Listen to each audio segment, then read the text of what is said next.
ลาบป้าเป็นลาบปลาตองลาบเหนียวแล้วนี่ลาบบริขวดนี่นี่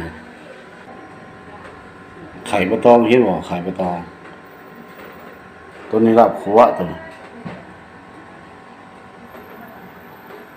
ลาบขัวเด้อตัวนี้เด้อ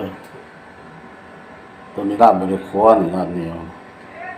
แซ่บเลยนะแซ่บเลยนะพักกินกับมีหมกแตงไงมีพักขมิ้นมีผักกระเดาผักสลัดหมากกระโดนเนาะลองหมดน้ำกันเด้อ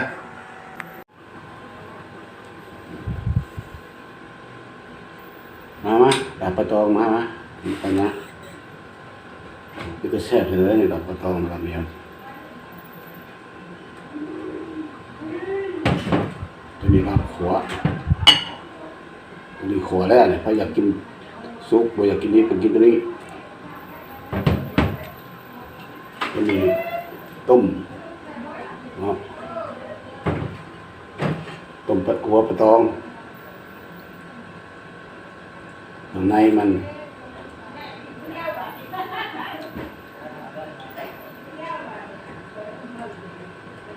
มีไข่มันเรียกว่าไข่มันเลยแซ่บแล้วมาทำกันนะมานะมาชิมมันกันในเราปลาตองบ้านเฮาเลยเนาะ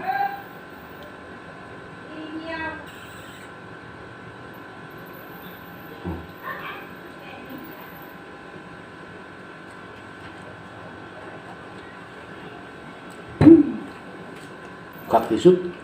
เราปลาตอง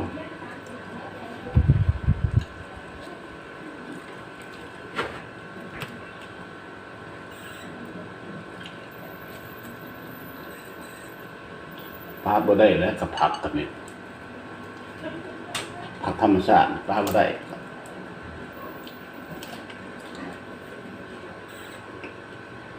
เนาะมันกันเนาะ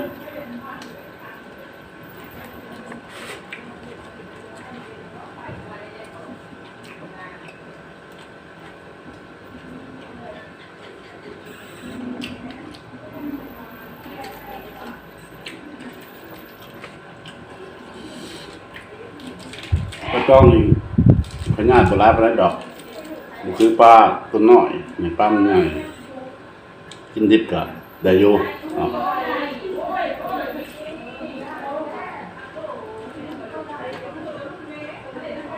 มากหลายเด้อ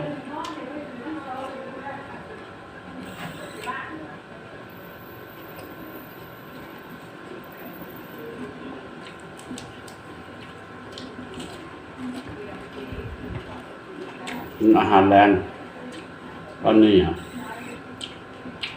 น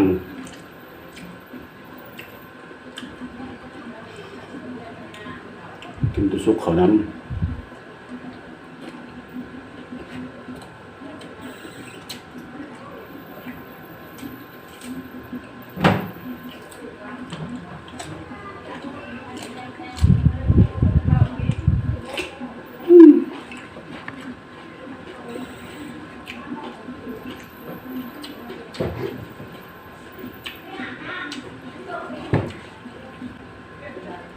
เบ็ดไผ่เบ็ดมันแหละ